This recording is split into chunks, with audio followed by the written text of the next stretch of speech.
तो last class में हमने मैटर वाले चैप्टर के इंडेक्स क्वेश्चन खत्म कर दिए थे, है ना, जो बुक में बीच बीच में क्वेश्चंस थे। उसके एक्सरसाइज क्वेश्चन हम कर लेंगे इसके बाद, है ना। पहले अपन मोशन पढ़ लेते हैं जितना आप लोग के टेस्ट में आने वाला है, ठीक है। तो इसके बारे में हमने थोड़ा बहुत डिस्कशन लास्ट क्लास में किया था मोशन का ना। अपन ने मोशन और रेस्ट दोनों को डिफाइन किया था। किसी को याद है डेफिनेशन? मोशन एंड रेस्ट क्या था? हाँ, उसकी पोजीशन के बारे में बात की थी ना अपन।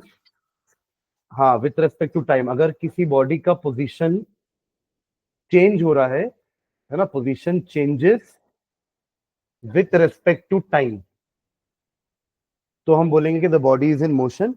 और अगर पोजीशन चेंज नहीं हो रही है, position does not change with respect to time, तो हम कहेंगे the body is at rest. फिर मैंने एक एग्जांपल भी दिया था ना, कि ये बताने के लिए कि मोशन और रेस्ट रिलेटिव टर्म्स होते हैं। मतलब किसी एक पर्टिकुलर पर्सन के लिए एक पर्सन मोशन में हो सकता है, किसी और पर्सन के लिए वो रेस्ट में भी हो सकता है। एक एग्जांपल दिया था मैंने ट्रेन वाला, कि ट्रेन के अंदर हम दोनों बैठे हुए हैं, तो हम दोनों के लिए हम दोनों एक दूसरे को रेस्ट में बोलेंगे, राइट। पर जो पर्सन बाहर ट्रेन में है, उनके रेस्पेक्ट में तो हम दोनों मोशन में है। तो वही एक ऑब्जर्वर भी एक इंपॉर्टेंट रोल प्ले करता है जब हम मोशन की बात करते हैं, है ना। मैं ऑब्जर्वर हूं, अगर इनको देख रहा हूं तो मैं रेस्ट में बोलूंगा। और जो ट्रेन के बाहर खड़े होकर के इनको देख रहा है, वो भी एक ऑब्जर्वर है। उनके हिसाब से ये मोशन में है, मेरे हिसाब से ये रेस्ट में है, ठीक है। तो डेफिनेशन लिखते हैं दोनों की, लिखेगा मोशन और रेस्ट की डेफिनेशन। लिखिए, a body is said to be at rest. पहले रेस्ट की डेफिनेशन लिखते हैं, रेस्ट क्या होता है, लिखिए। रेस्ट, रेस्ट लिख लो पहले, रेस्ट। हाँ, a body is said to be at rest. A body is said to be at rest, is said to be at rest when its position. A body is said to be at rest when its position does not change with time. When its position does not change with time. When its position does not change with time. यहां तक नहीं लिखते ना, वो observer वाला भी line लिख देते हैं, with respect to the observer. With respect to the observer, when its position does not change with time, with respect to the observer। समझ गया ना लाइन? ऑब्जर्वर अपन ने क्यों ऐड किया? क्योंकि मैंने आपको जो एग्जांपल बताया, उसमें एक बॉडी रेस्ट में भी हो सकती है, मोशन में भी हो सकती है। सेम बॉडी किस पे डिपेंड कर रहा है? ऑब्जर्वर के ऊपर, कि ऑब्जर्वर कौन है। मेरे हिसाब से ये रेस्ट में थे, पर बाहर वाले ऑब्जर्वर के हिसाब से ये मोशन में थे, ठीक है। चलिए एक एक मोशन का भी डेफिनेशन लिख लेते हैं, लिखो नीचे। मोशन का लिख लोगे डेफिनेशन? वो डज नॉट की जगह बस सीधा when its position changes with time with respect to the observer.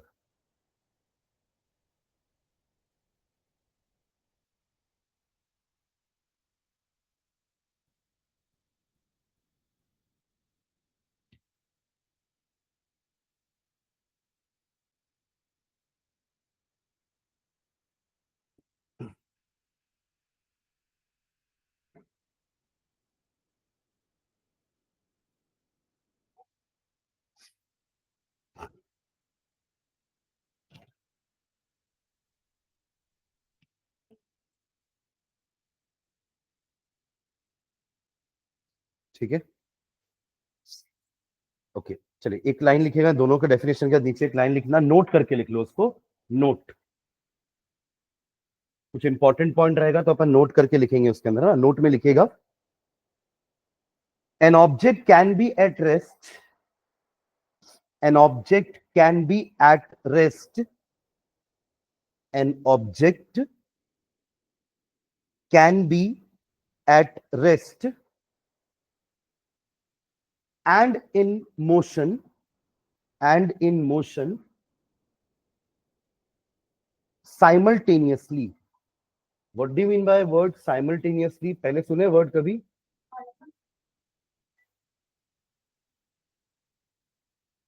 कौन सा सुना स्वर्ड है? कौन साइमन कौन?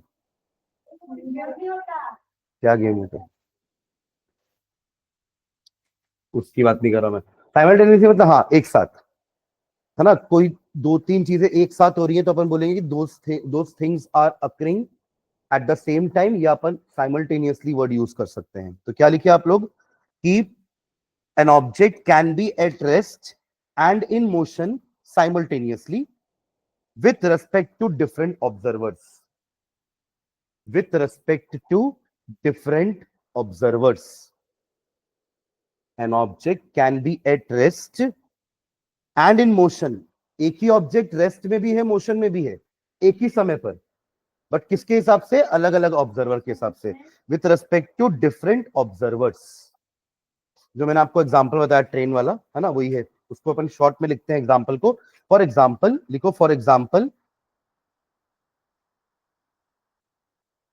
When a tree, when a tree, एक पेड़ है, मतलब आप समझ लीजिए आप पेड़ के नीचे बैठे हो, है ना, और आप पेड़ को ऑब्जर्व कर रहे हो, तो पेड़ का तो पोजीशन चेंज नहीं हो रहा आपके, मतलब आप जब देख रहे हो तो ऑब्जर्वर के रिस्पेक्ट में। अरे पोजीशन चेंज होनी चाहिए, मतलब एक जगह से दूसरे जगह जाना चाहिए, ठीक है। पर अगर उसी ट्री के बगल से एक ट्रेन निकलती है तो ट्रेन में जो बैठा हुआ ऑब्जर्वर है उसके हिसाब से तो ट्री मोशन में है, बिकॉज ट्री का पोजीशन उसके बार बार चेंज हो रहा है, ठीक है। हाँ, तो क्या लिखिए, when a tree is observed by an observer, when a tree is observed by an observer sitting on a bench, when a tree is observed by an observer sitting on a bench, comma, the tree is at rest, the tree is at rest। थोड़ा अच्छे से लिखा करना, इतना गंदा writing लिखता है। ऐसे लिखता है कि अभी लिख रहा है ऐसा है? क्यों जल्दी जल्दी लिख रहा है? मैं तो धीरे धीरे डिक्टेट कर रहा हूँ, देखो कितना अच्छा लिख रही है। उसकी राइटिंग देख पीछे पलट के। हाँ, the tree is at rest, the tree is at rest, ठीक है। अब इसका रीजन क्या है? क्योंकि उसके हिसाब से ट्री का पोजीशन चेंज नहीं हो रहा है, ठीक है, फुल स्टॉप। देखो next, now when the same tree, उसी में ही कंटिन्यू करेंगे, now when the same tree is observed by an observer, now when the same tree, now when the same tree is observed by an observer sitting in a train, by an observer sitting in a moving train, लिखना, sitting in a moving train, comma, then the tree is moving, then the tree is moving, moving train, comma, then the tree is moving with respect to this observer, then the tree is moving with respect to this observer, then the tree is moving with respect to this observer, ठीक है। तो ये जो मैंने आपको note लिखवाया ना उसका एग्जांपल है। हाँ सूर्यश। सर एक बार सिटिंग ऑन अ बेंच के बाद से बोलोगे क्या? थोड़ा सा गलत हो गया है। Sitting on a bench, the tree is at rest, है ना। When a tree is observed by an observer sitting on a bench, the tree is at rest. Now when the same tree is observed by an observer sitting in a train, sitting in a moving train, then the tree is moving with respect to this observer, ठीक है। तो यहाँ पे देखो उसी tree, object tree है हमारा, और एक ही समय पे वो रेस्ट में भी है मोशन में भी है, with respect to different observers. तो उस लाइन का एग्जांपल है ये जो नोट में हमने लिखा है, ठीक है।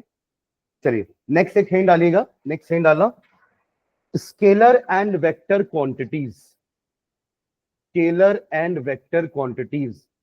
सुरेश कोशिश करो जितना ऑफलाइन कर सको ना, वैसे ही आप स्लो लिखते हो, ऊपर से फिर ऑनलाइन बैठा अकेले, पता नहीं क्या ही लिख रहा होगा। Okay sir. Scalar and vector quantity, scalar and vector quantity. देखो पहले अपन समझते हैं कि ये क्वांटिटी अपन किसके लिए वर्ड यूज कर रहे हैं। देखो बहुत सारी फिजिकल क्वांटिटीज होती हैं, समझना इधर, बहुत सारी फिजिकल क्वांटिटी होती है, जैसे कि फॉर एग्जांपल डिस्टेंस, हम डिस्टेंस मेजर करते हैं ना, हम स्पीड मेजर करते हैं, हम टाइम मेजर करते हैं, हम टेम्परेचर मेजर करते हैं। फिर हमने अभी एक मैटर में पढ़ा था ना एक वर्ड डेंसिटी, हर की डेंसिटी यूनिट, आप लोग यूनिट्स लगाते हो ना, जिस भी चीज में यूनिट लगा रहे हो वो एक फिजिकल क्वांटिटी है। तो डेंसिटी भी आपका एक तरह का क्या था, फिजिकल क्वांटिटी। हाँ चलो, मास भी एक फिजिकल क्वांटिटी होता है, मास का यूनिट केजी होता है, ठीक है। उसके बाद हाँ वेलोसिटी भी एक फिजिकल क्वांटिटी है, ठीक है। और जैसे डिस्टेंस होता है वैसे ही डिस्प्लेसमेंट भी होता है, ठीक है। तो ये सारी क्या है, अलग अलग टाइप की फिजिकल क्वांटिटीज हैं, ठीक है। अब इनमें से कुछ फिजिकल क्वांटिटीज ऐसी होती हैं जिनका आपको डायरेक्शन बताने की जरूरत नहीं है। मतलब क्या होता है ना, सब में आपको एक वैल्यू तो बतानी है, उस वैल्यू को हम बोलते हैं मैग्नीट्यूड। क्या बोलते हैं, मैग्नीट्यूड। जैसे कि आप बोल दिए मेरा घर कोचिंग से 1 किलोमीटर दूर है, तो यहां पे आपने वन जो बोला ना, 1 किलोमीटर, तो वन क्या है, मैग्नीट्यूड। वन क्या है, मैग्नीट्यूड। और किलोमीटर क्या है, यूनिट। किलोमीटर क्या है, यूनिट। तो हर फिजिकल क्वांटिटी में ये दो चीजें तो होती है, मैग्नीट्यूड होगा, उसकी वैल्यू होगी, और उसका एक यूनिट होगा जिससे अपन उसको रिप्रेजेंट कर रहे हैं, करेक्ट। बट इसके अलावा कुछ फिजिकल क्वांटिटीज के लिए हमें डायरेक्शन भी देना पड़ता है। जैसे अगर फॉर एग्जांपल, हाँ डिस्प्लेसमेंट, जैसे आप समझिए कि मैं जैसे यहाँ बहुत देर से चल रहा हूँ, तो मैं बहुत डिस्टेंस कवर कर लिया ना, अगर मेरे ऊपर एक ओडोमीटर लगा होता। ओडोमीटर क्या होता है, जैसे हमारी गाड़ियों में एक मीटर होता है ना, आप टू व्हीलर में भी और फोर व्हीलर में ऑब्जर्व करिएगा, जिस दिन आपने गाड़ी परचेस करी थी वो ओडोमीटर में रीडिंग 00000 होती है, समझ रहे हो क्या। वो क्या मेजर करता है, आपकी गाड़ी ने कितना डिस्टेंस ट्रैवल किया है। आज वो डिस्टेंस अलग होगा, जिस दिन आपने गाड़ी खरीदी थी वो 000 था, पर आप इतने दिन से चला रहे हो तो वो धीरे धीरे बढ़ रहा होगा ना, तो आज कुछ अलग अलग रीडिंग होगी, कल कुछ और होगी, ऐसे हर दिन वो रीडिंग क्या होती जाएगी, बढ़ती जाएगी, राइट। तो अगर ये मेरे ऊपर भी ऐसा कुछ ओडोमीटर लगा रहता, तो मैं कब से यहाँ से चल रहा हूँ, यहाँ से चल रहा हूँ, फिर यहाँ आ रहा हूँ, तो डिस्टेंस मेजर करता रहता कि मैं कितना पाथ कवर कर रहा हूँ चलते वक्त, ठीक है। मोशन में हूं मैं अभी, तो मोशन करते वक्त मैं कितना पाथ कवर कर रहा हूँ, ये बस वो मेजर करता। पर हाँ, हाँ हाँ बोल सकते हैं, पर वो हाँ वहां डिस्टेंस भी तो मेजर करते हैं ना, बोलते हैं इतना किलोमीटर आपने कवर किया, वो स्टेप भी काउंट कर रहा है। स्टेप बेसिकली वो वाइब्रेशन से काउंट करता है कि आप मूव कर रहे हो, आप अपना पैर जैसे ही रखोगे तो आपका बॉडी वाइब्रेट किया, उस हिसाब से वो स्टेप्स काउंट कर रहा है, ठीक है। ओके, तो हाँ मैं क्या बोल रहा था, डिस्टेंस तो समझ में आ गया हमें कि मैं कितना ट्रैवल कर रहा हूँ यहाँ से यहाँ। डिस्प्लेसमेंट का मतलब क्या होता है समझना, कि बॉडी अपनी पोजीशन से फसकी है कि नहीं, अपनी जगह से अगर खिसकी है तो किस डायरेक्शन में खिसकी है। मतलब मान लीजिए मैं यहाँ खड़ा हूं, मैंने बोल दिया कि मैं 1 मीटर ट्रैवल किया, तो मैं डायरेक्शन भी बता रहा हूं कि मैं 1 मीटर यहाँ ट्रैवल किया, तो उसको हम कहेंगे डिस्प्लेसमेंट। मतलब ये सोचिए कि डिस्टेंस के साथ अगर अपन डायरेक्शन ऐड कर दें तो वो हो जाता है डिस्प्लेसमेंट। हाँ, उसका डेफिनेशन अपन बोलते हैं शॉर्टेस्ट पाथ कवर्ड, उसको हम क्या बोलते हैं, डिस्प्लेसमेंट, ठीक है। मतलब अगर एक बॉडी यहां से यहां ट्रैवल कर रही है, लेट्स से ये पॉइंट ए है और ये पॉइंट बी है, ठीक है। लेट्स से प्रत्युष ने इस पाथ को ऐसे कवर किया, ठीक है, अथर्व ने ऐसे कवर किया और कर्तव्य ने ऐसे कवर किया, तो ये इनके एक्चुअल पाथ हैं यहां से यहां तक पहुंचने के, ठीक है। तो ये बोल देगा कि मेरा डिस्टेंस टोटल 1.5 किलोमीटर रहा सर, ये बोल देगा सर मेरा 2 किलोमीटर रहा, और ये बोल देगा मेरा 2.5 किलोमीटर रहा। तो ये तीनों के डिस्टेंसेस अलग अलग है, क्योंकि तीनों के पाथ अलग अलग चूज किए थे, एक थोड़ा लॉन्ग कट से आया होगा, एक शॉर्टकट से आया होगा, तो ये होते हैं डिस्टेंसेस। बट इन दोनों पॉइंट्स का जो शॉर्टेस्ट पाथ होता है वो कहलाता है इन दोनों के पॉइंट्स को स्ट्रेट लाइन से जोड़ने के बाद, जो कि कहलाता है डिस्प्लेसमेंट। ये होता है डिस्प्लेसमेंट। तो displacement is the shortest path covered between initial and final point. And distance क्या होता है, एक्चुअल पाथ कवर्ड। दोनों में डिफरेंस है ना, डिस्टेंस में हम बोल रहे हैं एक्चुअल पाथ कवर्ड, और इसमें हम बोल रहे हैं शॉर्टेस्ट पाथ कवर्ड। मान लीजिए मैं बी से वापस ए में आ गया, तो वहां पे डिस्प्लेसमेंट क्या हो जाएगा, 0। क्यों, क्योंकि इनिशियल पॉइंट भी वही है और फाइनल पॉइंट भी वही है, तो उन दोनों के बीच का डिस्टेंस तो 0 हो गया। समझ रहे हैं क्या? और अगर ये इधर चला गया तो हाँ, तो ये डायरेक्शन है। तो डिस्टेंस को बताते वक्त हमको डायरेक्शन बताने की जरूरत नहीं होती कि बॉडी अपने पोजीशन से इधर खिसकी है कि इधर खिसकी है, वो डिस्टेंस कवर हो रहा है। पर डिस्प्लेसमेंट में हमें बताना पड़ेगा कि बॉडी अगर अपने जगह से मूव हुई है तो वो किस डायरेक्शन में मूव हुई है। तो वो प्लस और माइनस से हम बताते हैं कि अगर इस डायरेक्शन में चल रहा होगा तो प्लस ले लिए, इधर चल रहा है तो माइनस ले लिए। तो ऐसी फिजिकल क्वांटिटीज जिसको बताने के लिए मैग्नीट्यूड यूनिट के अलावा डायरेक्शन भी लगता हो, उसको हम कहते हैं वेक्टर क्वांटिटी। क्या बोलते हैं? Vector quantity. जैसे कि इसमें वेलोसिटी एंड डिस्प्लेसमेंट जो है वो वेक्टर क्वांटिटीज हैं, और ऊपर जितने भी लिखे हुए हैं सारे के सारे डिस्टेंस है। हम अपना मास बताते हैं कि हाँ मेरा मास या मेरा वेट, मास बोलना चाहिए, मास मेरा 40 kg है या इस पेन का मास 20 ग्राम है, तो हम डायरेक्शन थोड़ा बताते कि इस तरफ 20 है, इस तरफ 20 है या इस तरफ 20 है, राइट। मास बताने के लिए हमें डायरेक्शन की जरूरत नहीं है। समझ रहे हैं क्या? टाइम बताने के लिए भी कोई जो हम बस टाइम का वैल्यू बताएंगे और यूनिट बता देंगे। हम ये नहीं बताते कि कितना कौन सा डायरेक्शन है। टेम्परेचर में भी यही है कि इधर 28 डिग्री, इधर 30 डिग्री, ऐसा थोड़ा बोलते कि डायरेक्शन अलग अलग में अलग अलग टेम्परेचर हो रहा है। ठीक है, तो ये सारी फिजिकल क्वांटिटीज हैं जिनको बताने के लिए हमें सिर्फ मैग्नीट्यूड और यूनिट की जरूरत पड़ती है। यानी कि सिर्फ मैग्नीट्यूड समझ लो, क्योंकि मैग्नीट्यूड के साथ यूनिट तो आएगा ही, तो सिर्फ मैग्नीट्यूड की जरूरत पड़ती है। और इनके लिए मैग्नीट्यूड के साथ साथ डायरेक्शन भी, तो उनको हम वेक्टर क्वांटिटी बोलते हैं। समझ में आ रहा दोनों में डिफरेंस? ठीक है, चलिए दोनों का डेफिनेशन लिखते हैं, लिखो नीचे। Physical quantities can be classified into physical quantities. Physical quantity समझ गए ना? हम चीजों को डिस्क्राइब करने के लिए जो वैल्यूज बता रहे हैं ये सब उनको फिजिकल क्वांटिटीज बोल रहे हैं। ये सारे फिजिकल क्वांटिटीज हैं। तो physical quantities can be classified into two groups, into two groups। First लिखो ए और बी करके लिखेंगे। पहले ए लिखो, a scalar, SCALAR, scalar quantities. Scalar quantities hyphen डाल के इसका डेफिनेशन भी लिख लेते हैं अपन। स्केलर क्वांटिटीज हाइफन डाल के लिखिए,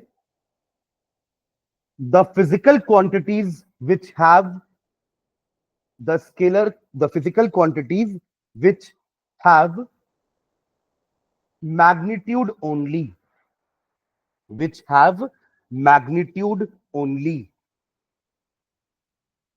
which have magnitude only are called scalars, are called scalars, SCALARS, are called scalars। चलेगा, स्केलर क्वांटिटी भी लिख सकते हो या स्केलर्स भी लिखोगे तो भी चलेगा। एग्जांपल लिखिए फिजिकल क्वांटिटीज का, जो स्केलर क्वांटिटीज होती हैं। एग्जांपल लिखो, मास, मास टाइम, वो अलग से लिखूंगा ना डेंसिटी करके, मास हो गया, टाइम कमा, टेम्परेचर लिखो, टेम्परेचर, डेंसिटी, डिस्टेंस, नहीं डिस्प्लेसमेंट नहीं आएगा ये, अरे अभी तो इतने देर से बात की, डिस्प्लेसमेंट में डायरेक्शन होगा, है ना। डिस्टेंस लिख लो टेम्परेचर के बाद, फिर स्पीड, डिस्टेंस, नहीं वेलोसिटी नहीं होगा, है ना। वॉल्यूम भी लिख सकते हैं, वॉल्यूम भी होता है ना। वॉल्यूम, वॉल्यूम का मतलब क्या होता है? Space occupied. ठीक है, तो वॉल्यूम, हाँ एरिया भी हो जाएगा।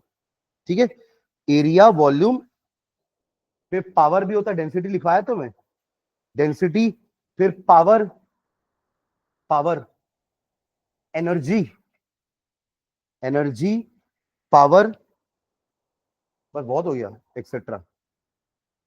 ठीक है, चलो नेक्स्ट।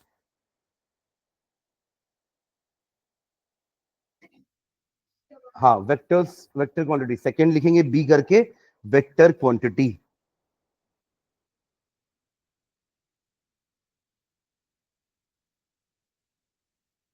वेक्टर क्वांटिटी देखो हाइफन डाल के, द फिजिकल क्वांटिटीज,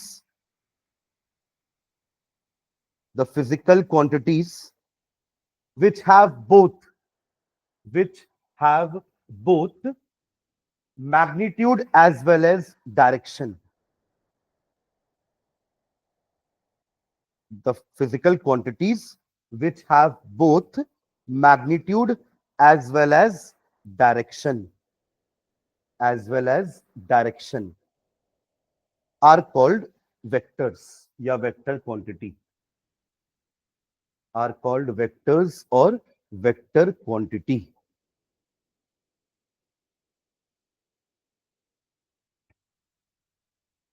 हाँ, इसमें एग्जांपल लिखिए. डिस्प्लेसमेंट, वेलोसिटी, लिख रहे हो क्या? Displacement, velocity, acceleration. लिखो एक्सेलरेशन, ACCELERATION, एक्सेलरेशन. और एक लिखना फोर्स,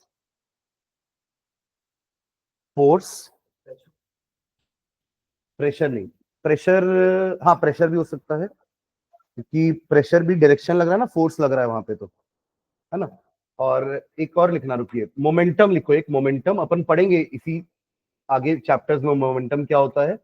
मोमेंटम और वेट लिखना, ये इंपॉर्टेंट है. जैसे आपने वहां पे मास लिखा है ना, उसमें लिखियो मास, वैसे यहां पे क्या है आपका वेट. ठीक है, तो वेट और मास में फर्क है ना. मास इसका सिर्फ मैटर बता रहा है कि इसके अंदर कितना मैटर है, पर जब इसको मैं किसी सरफेस में रख दूं तो ये मास इसमें कितना, तो बता दो यार आपके लोग, ये मास इस जगह पर रखने के बाद इसमें कितना फोर्स लगा रहा है. ठीक है, हम जैसे खड़े हैं यहाँ पे ना, तो मेरा एक मास नीचे फोर्स लगा रहा है कि नहीं, जहां मैं खड़ा हूं, या आप जहां बैठे हैं आपका मास उस जगह पर एक फोर्स लगा रहा है कि नहीं, उस फोर्स को हम वेट बोलते हैं. तो weight is the force which your mass is exerting on earth. सबका फोर्स कहां लग रहा है, अर्थ पे ही तो लग रहा है. हाँ, मास वेट नहीं लगा रहा, मास फोर्स लगा रहा है. ये मेरा पूरा बॉडी है, इसके हर पार्ट का मास ऐड कर दूंगा तो टोटल मास आ जाएगा मेरा. अब ये मास नीचे की तरफ एक फोर्स लगा रहा है, क्योंकि खड़ा हूं मैं तो नीचे फोर्स लग रहा है ना. आप रेत में खड़े हो जाओ, रेत दब नहीं जाती नीचे, तो वो क्यों दब रही है, because of your mass which is exerting a force on the land. तो वो क्योंकि सैंड थी तो वो नीचे दब गई. समझ रहे मैं क्या बोल रहा हूं. तो वेट एक डायरेक्शन में लग रहा है, वो भी कौन सा डायरेक्शन होगा, टुवर्ड्स अर्थ, या टुवर्ड्स जहां भी आप मास आपका लग रहा होगा वहां पे उस मास के कारण एक फोर्स लग रहा होगा. तो weight is nothing but the force only. Weight क्या होता है, एक तरह का फोर्स. ठीक है, हाँ, तो वेट भी लिख लेना, वेट इंपॉर्टेंट है ना, अपन आगे जाके एक चैप्टर में पढ़ेंगे मास और वेट का डिफरेंस. ठीक है, चलिए, तो ये आपकी फिजिकल क्वांटिटीज के दो टाइप के हो गए, वेक्टर एंड स्केलर. ठीक है, चलो अब अपन डिस्टेंस और डिस्प्लेसमेंट के बारे में बात करते हैं. हैंड डालना, distance and displacement, distance and displacement, distance and displacement. मुझे एक बार खत्म करने दिया करो, फिर कुछ डाउट या कुछ बोला करो. ठीक है, ऐसे में बीच में फिर फ्लो टूट जाता है. डिस्टेंस एंड डिस्प्लेसमेंट, अभी दोनों का अपन डेफिनेशन डिस्कस किए थे कि डिस्टेंस क्या होता है, अगर एक मूविंग बॉडी है तो वो कितना पाथ एक्चुअली में कवर कर रही है अपने इनिशियल पॉइंट से लेकर के फाइनल पॉइंट तक पहुंचने के लिए, एक्चुअल पाथ, उसको डिस्टेंस बोलेंगे. और अगर डिस्प्लेसमेंट की बात करेंगे तो इनिशियल और फाइनल पॉइंट के बीच में जो सबसे शॉर्टेस्ट पाथ होगा वो तभी मिलता है जब उन दोनों पॉइंट को स्ट्रेट लाइन से जोड़ा जाए, तो वो होता है उसका डिस्प्लेसमेंट. ठीक है, चलो लिखो दोनों का डेफिनेशन. पहले डिस्टेंस लिख लो, डिस्टेंस सब हैंड डालना. Distance, it is the actual path.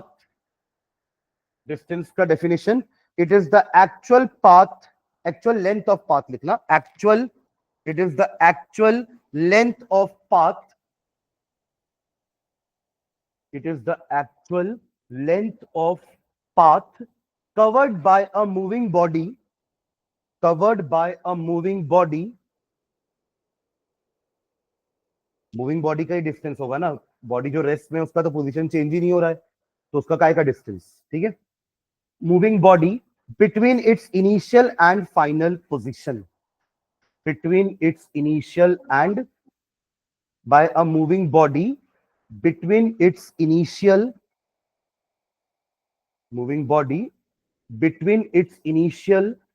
and final position. Between its initial, INITIAL, initial मतलब जहां से वो अपनी जर्नी स्टार्ट कर रहा है वो इनिशियल है, और जहां वो एंड करेगा वो फाइनल है ना. Initial and final position. Full stop.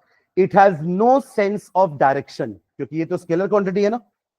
It has no sense of, SENSE, no sense of direction. It has no sense of direction. No sense of direction. ठीक है, चलो डिस्प्लेसमेंट करो. डिस्प्लेसमेंट लिखो. It is the shortest, it is the shortest distance between, it is the shortest distance between, displacement के बारे में लिख रहे हैं. it is the shortest distance between the initial and the final positions. It is the shortest distance between the initial and the final positions, initial and final positions of a moving body, of a moving body, of a moving body, and is directed from the, and is directed from the, and is directed from the initial position to the final position. Direction कैसे बोलोगे? Initial से final की तरफ. Initial position to final position, इसका direction है ना. Direction, it is directed from initial to final position. ठीक है, इसके लिए एक पॉइंट और लिखना इसी में, डिस्प्लेसमेंट में ही फुल स्टॉप डाल के. The shortest distance between two points, the shortest distance between two points, दो पॉइंट के बीच का शॉर्टेस्ट डिस्टेंस कौन सा होता है? हाँ, straight line drawn between them. The shortest distance between two points, the shortest distance between two points is a straight line,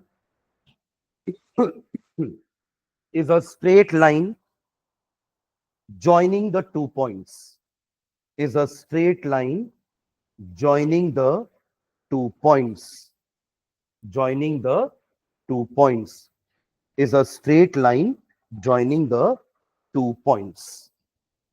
अच्छा, unit क्या होगा दोनों का? दोनों का यूनिट तो सेम है ना. क्या क्या यूनिट होते हैं डिस्टेंस डिस्प्लेसमेंट के? मीटर पर सेकेंड, वो तो स्पीड का यूनिट हो गया ना. हाँ, मीटर. अभी इसको क्या बोला मैं? अभी उन्होंने भी तो वही बोला ना, मीटर पर सेकेंड. तो वो स्पीड का यूनिट होता है भाई. मीटर या फिर किलोमीटर या फिर mm या फिर सेंटीमीटर या फिर जो आपने कहा माइल्स, ये सारे ही आपके डिस्टेंस और डिस्प्लेसमेंट के यूनिट्स हैं. ठीक है, तो लिखो नीचे यूनिट्स. अलग अलग नहीं लिखेंगे क्योंकि दोनों के यूनिट सेम होते हैं ना. यूनिट्स, हाँ लिखो यूनिट्स. SI यूनिट लिखना पहले. SI unit of, SI, SI का मतलब होता है, हाँ इंटरनेशनल स्टैंडर्ड बोल देते हैं अपन. International standard. SI यूनिट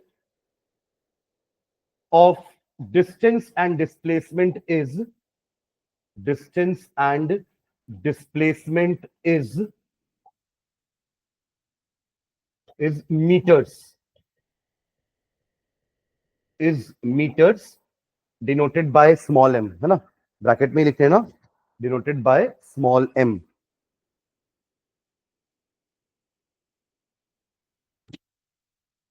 और एक और, जैसे एक ऐसा यूनिट होता है, एक होता है सीजियस यूनिट. लिखो नीचे CGS, इसका फुल फॉर्म लिखिएगा ब्रैकेट में।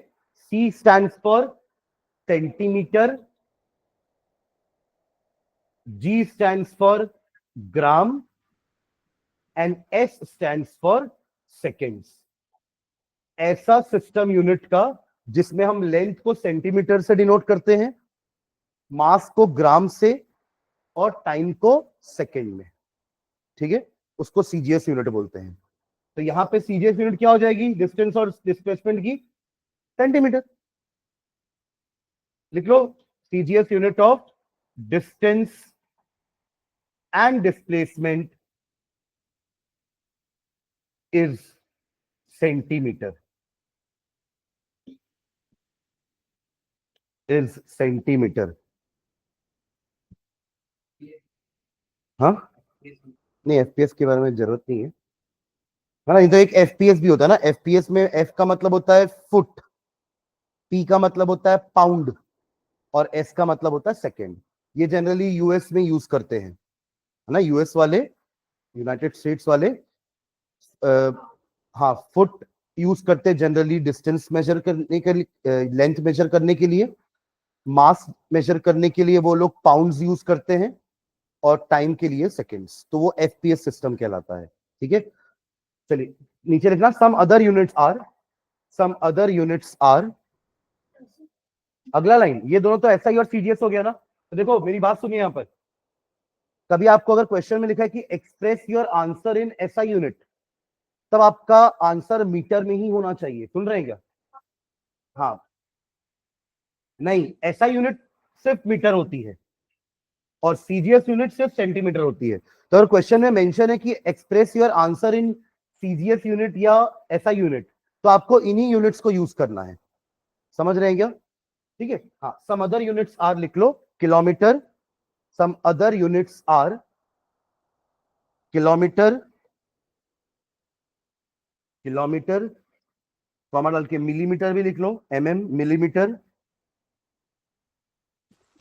सेंटीमीटर तो लिख लिया ना सीजीएस में, हाँ, माइल्स, एक्सेट्रा। 2-3 यूनिट और लिख लो बस।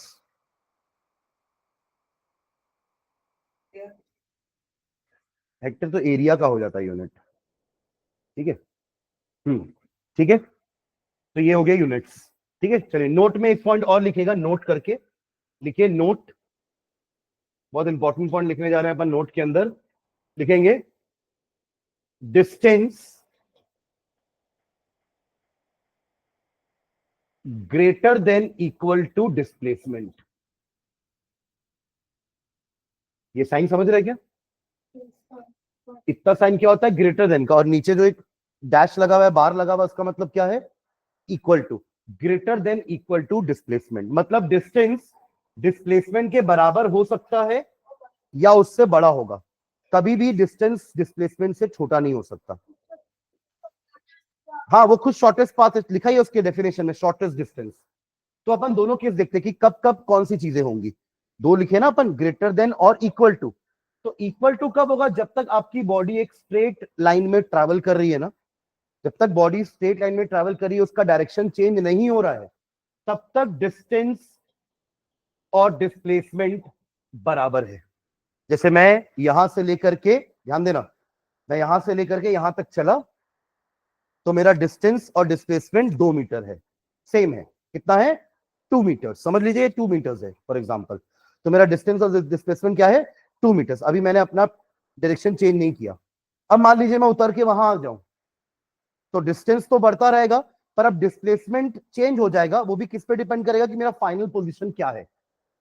वहां से इस पॉइंट को हम जोड़ेंगे और ये हो जाएगा हमारा डिस्प्लेसमेंट। जैसे कि मैं यहां से यहां तक चला, उसके बाद मैंने अपना डायरेक्शन चेंज कर दिया, समझ रहे हैं क्या? तो और यहां आके मैं रुक गया, तो ये है मेरा इनिशियल पॉइंट और ये है मेरा फाइनल पॉइंट। लेट्स से ये 2 मीटर्स है और ये समझ लो 1 मीटर है, ठीक है। तो मेरा डिस्टेंस कितना हो गया? 2 + 1, 3 मीटर्स। डिस्टेंस कितना हो गया? 3 मीटर्स। अब बात आती है डिस्प्लेसमेंट की। तो आप फाइनल पोजीशन ये है, इनिशियल पोजीशन ये है, इसको हम क्या कर देंगे? जोड़ देंगे, क्योंकि अभी अपन लिखा है ना कि the shortest path between the 2 point is the straight line between them. तो इसके लिए अपन क्या करेंगे, आप लोगों ने मैथ्स में पाइथागोरस थ्योरम पढ़ा होगा, है ना। तो ये आपका बेस हो गया 2 मीटर का, ये 1 मीटर का क्या है, क्या परपेंडिकुलर हो गया, और ये हो गया आपका हाइपोटेन्यूज। तो अपन इसको निकालने के लिए पाइथागोरस थ्योरम लगाएंगे, विच इज, इसको चलो इसको नाम देते हैं, डिस्प्लेसमेंट के लिए डी नाम देते हैं। तो डी क्या हो जाएगा, d square is equals to 2 square plus 1 square, that will be 4 plus 1, that will be 5, और डी का मतलब हो जाएगा अंडर रूट में 5। अंडर रूट 5 कितना होता है, वैल्यू नहीं पता होगा, पर मुझे बता दोगे कि कहां से कहां के बीच में होता है, 2 और 3 के बीच। देखो अंडर रूट 4 2 होता है, हाँ या ना, और अंडर रूट 9 क्या होता है, 3। तो ये तो अंडर रूट 5 इन दोनों के बीच में ही आएगा ना, तो इसकी वैल्यू भी 2 और 3 के बीच में होगी, है ना, 2 और 3 के बीच में होगी ना, तो 3 से तो छोटी हुई ना। तो डिस्टेंस हमेशा या तो डिस्प्लेसमेंट से बड़ा होगा या तो इक्वल होगा। अगर यही मेरा फाइनल पोजीशन होता ना, तो डिस्टेंस और डिस्प्लेसमेंट दोनों 2 मीटर्स होते।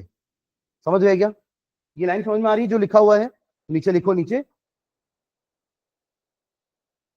When a body moves in a straight line, when a body moves in a straight line, when a body moves in a straight line without reversing, without reversing or changing its direction, when a body moves in a straight line without reversing or changing, without reversing or changing its direction, अरे definition दोनों लिख रहे हैं कुछ। When a body moves in a straight line without reversing or changing its direction, then distance is equals to का sign लगा करके displacement, then distance is equals to displacement, then distance is equal to displacement। ठीक है, और next line में when a body moving in a straight line, when a body moving in a straight line, when a body moving in a straight line changes its direction, changes its direction, changes its direction, then distance greater than का sign लगा के displacement.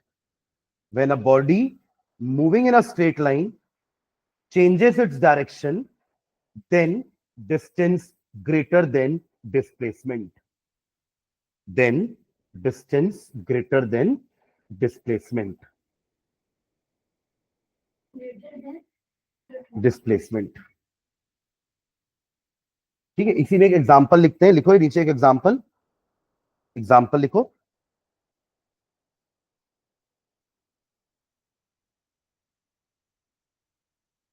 Let us consider a person riding on a bicycle.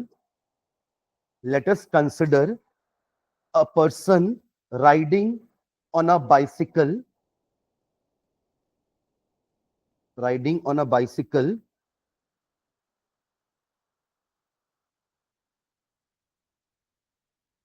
moves from the initial position A, moves from the initial position A,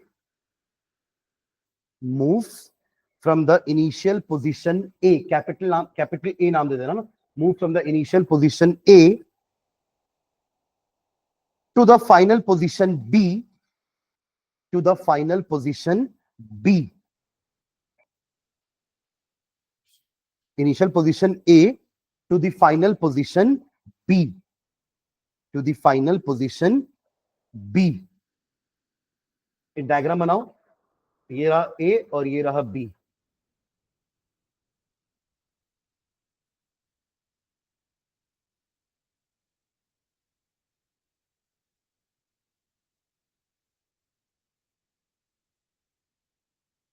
ठीक है, तो इस बीच ये आपके metres में दिए हुए, तो ये पूरा डिस्टेंस कितना हो जाएगा आपका 6 मीटर्स। तो यहां पे लिखना in this case distance is equals to displacement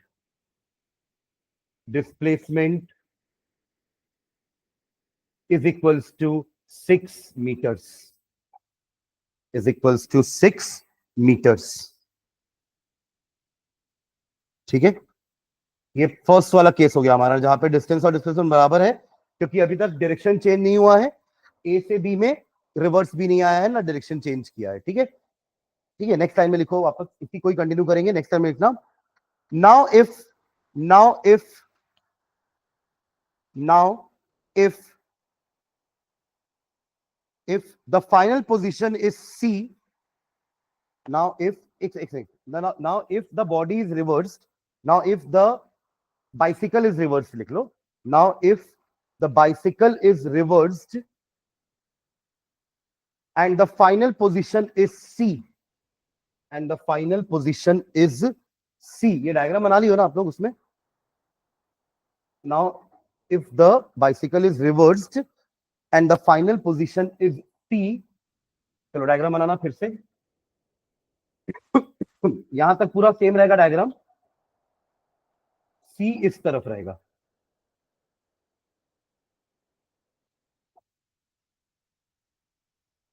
ये रहा C। देखो हमने 0, ये आपका ओरिजिन है ना, ओरिजिन बोल सकते हैं इसको हम, या रेफरेंस पॉइंट बोलते हैं, कि जहां से हम मेजरमेंट कर रहे हैं। तो पहले इस डायरेक्शन में था, अब डायरेक्शन चेंज हो गया है।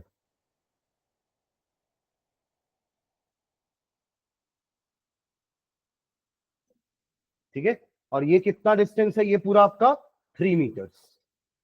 ठीक है, हाँ चलो, अब अगेन चालू ए से किया, बी तक गया, फिर सी तक आया, तो अब देखो डिस्टेंस कितना होगा, डिस्टेंस, पहले distance from A to B to C, journey ऐसे थी ना, तो कितना होगा, देखो बताओ मुझे डिस्टेंस कितना हो जाएगा टोटल, डिस्टेंस कितना होगा, पहले डिस्प्लेसमेंट, हाँ 6 गया, फिर उड़ के तो ना वापस यहां आ गया, फिर 6 वापस भी तो आया, और फिर 3 उधर गया, तो 6 + 6 + 3 कितना हो गया, तो ऐड करके ऐसे लिखना, वरना आप लोग कंफ्यूज हो जाओगे। 6 + 6 + 3 कितना हो जाएगा, 15 मीटर्स, यही तो हुआ एक्चुअल पाथ कवर्ड। ठीक है, 15 मीटर्स, समझे क्या। और अभी का displacement from A to B to C कितना हो जाएगा, नहीं -3 मीटर्स, -3 -0 -3 मीटर्स, समझे क्या। Shortest path between initial and final point, तो अब देखो फाइनल पॉइंट क्या है, सी, इनिशियल पॉइंट क्या था, ए, तो दोनों को माइनस कर दिए, समझे क्या। हाँ बोलो, डिस्प्लेसमेंट, देखो इनिशियल पॉइंट क्या था, ए, कितना भी घूम के आ जाए, कहीं से भी घूम के आ जाए, पर वो आया तो यहां है ना वापस सी में, तो यहां से यहां कितना डिस्टेंस है, -3। ठीक है, भले वो इधर गया होगा इधर गया होगा, हमको उससे मतलब नहीं है, वो उसका एक्चुअल पाथ कवर्ड है, वो तो अपन ने डिस्टेंस में ले लिया है सबको, बट डिस्प्लेसमेंट तो 2 पॉइंट के बीच का शॉर्टेस्ट होता है ना, तो वो तो यही हुआ,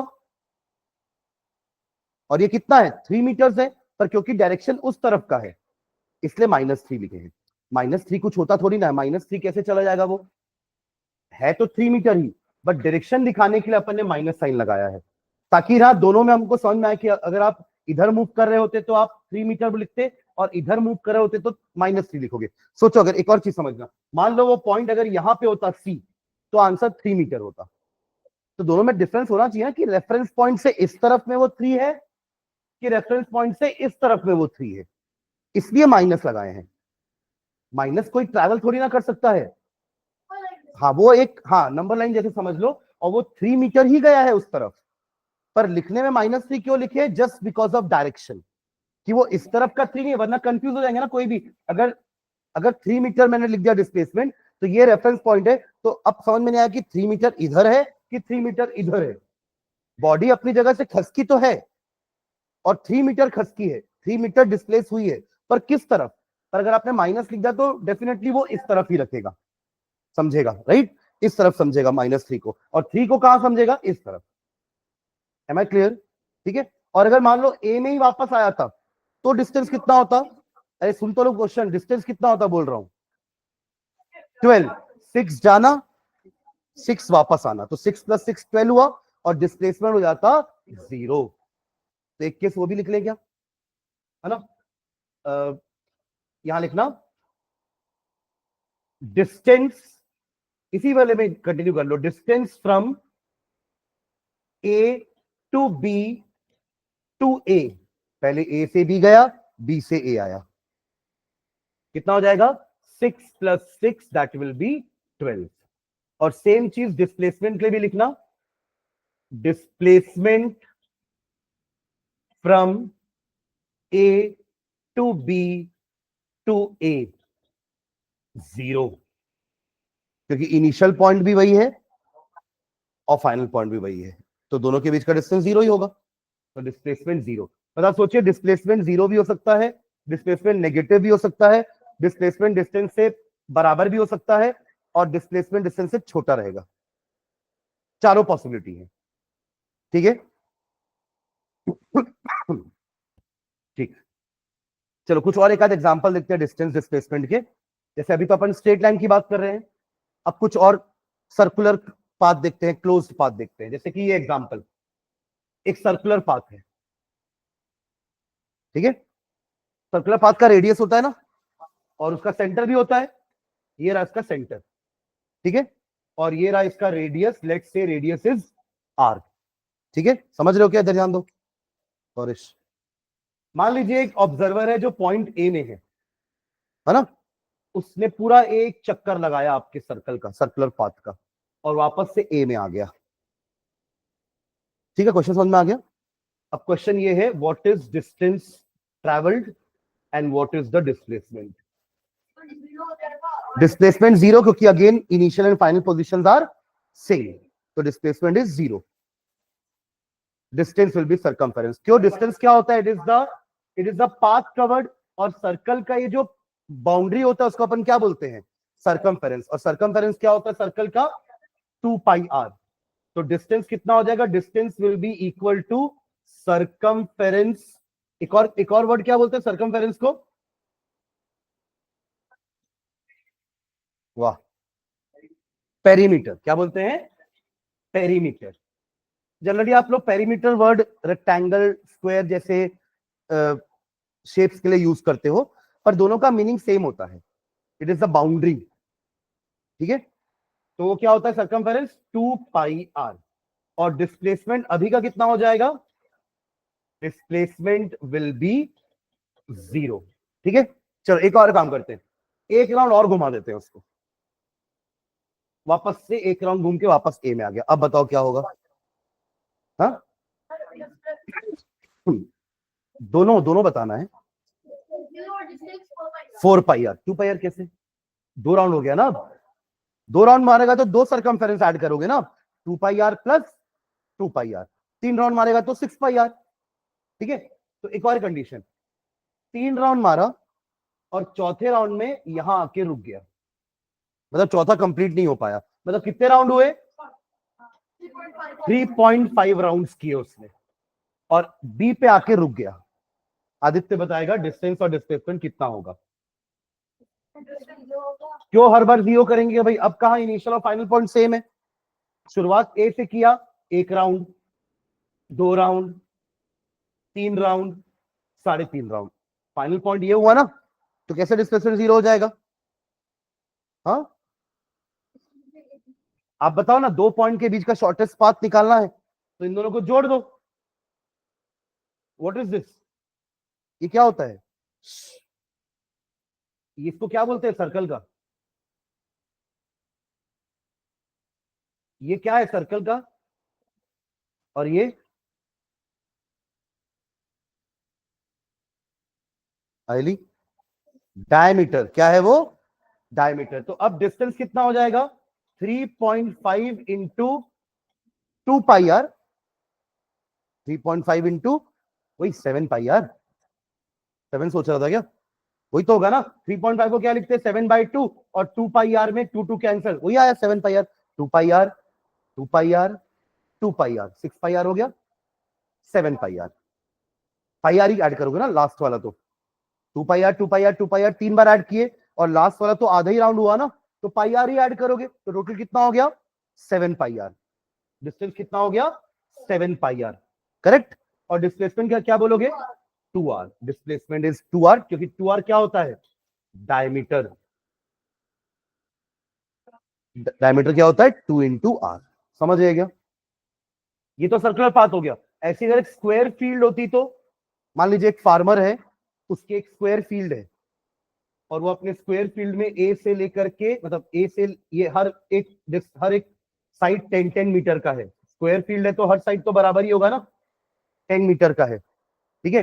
तो अब बताइए, सेम 3.5 राउंड कंप्लीट कर रहा है अपने फील्ड का, बताइए what is distance and what is displacement, सोच के बताओ, एक एक मिनट लो और बताओ मुझे दोनों चीज का आंसर, कहीं रफ में कर लो, क्योंकि इसको अपन अभी करेंगे कॉपी में ना, एक एक क्वेश्चन सारे, जल्दी बताओ। 3.5 राउंड, एक राउंड में कितना मीटर हो रहा है, 40, 10, 20, 30, 40, 2 राउंड में 80, 3 राउंड में 120, और चौथा राउंड तो आधा ही किया ना, तो 140, डिस्टेंस कितना हो गया, 140, एग्री एवरीवन, पक्का आदित्य। और डिस्प्लेसमेंट कैसे निकालोगे, वो यहां आके रुका हुआ है, हमेशा ऐसे ही करना है, दोनों को पहले जोड़ दो, ये क्या है, स्क्वायर का डायगोनल है, क्या लगाओगे,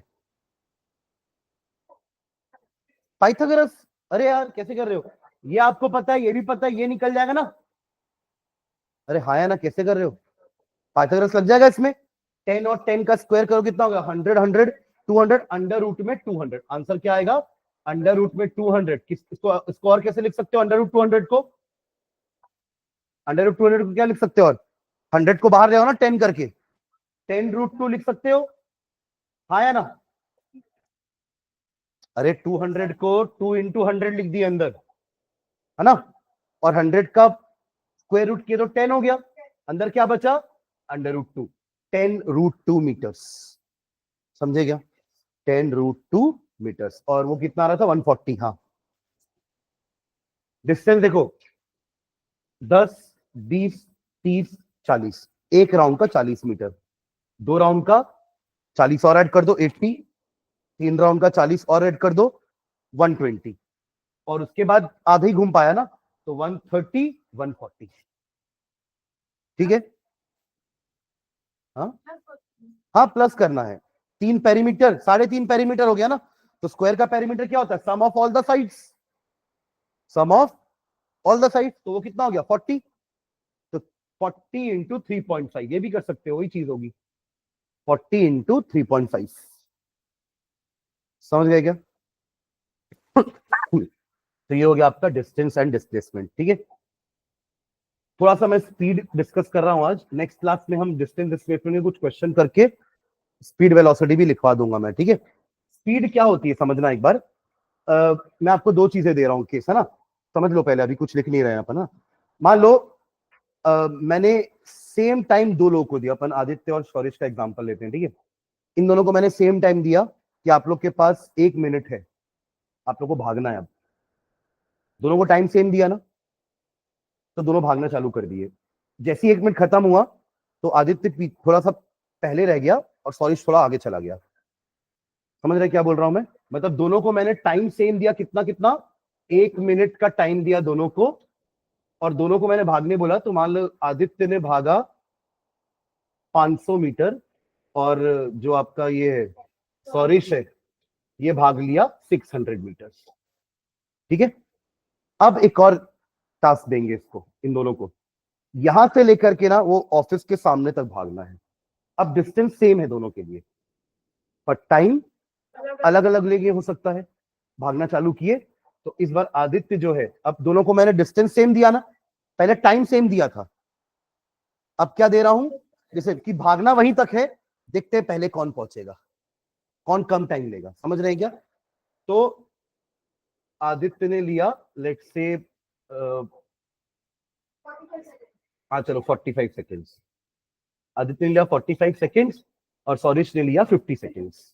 ठीक है, अब दोनों चीज समझना, हम स्पीड को कैसे समझते हैं, स्पीड का मतलब क्या होता है, अपन याद तो कर लेते हैं फॉर्मूला डिस्टेंस अपॉन टाइम, पर ये फॉर्मूला आया कैसे समझना। Speed directly proportional to distance है और इनवर्सली प्रोपोर्शनल टू टाइम है। इस फॉर्मूले से तो ये समझ में आ रहा है ना कि डिस्टेंस से डायरेक्टली प्रोपोर्शनल और टाइम से इनवर्सली, और ये अपन ने अभी दोनों एग्जांपल में समझा।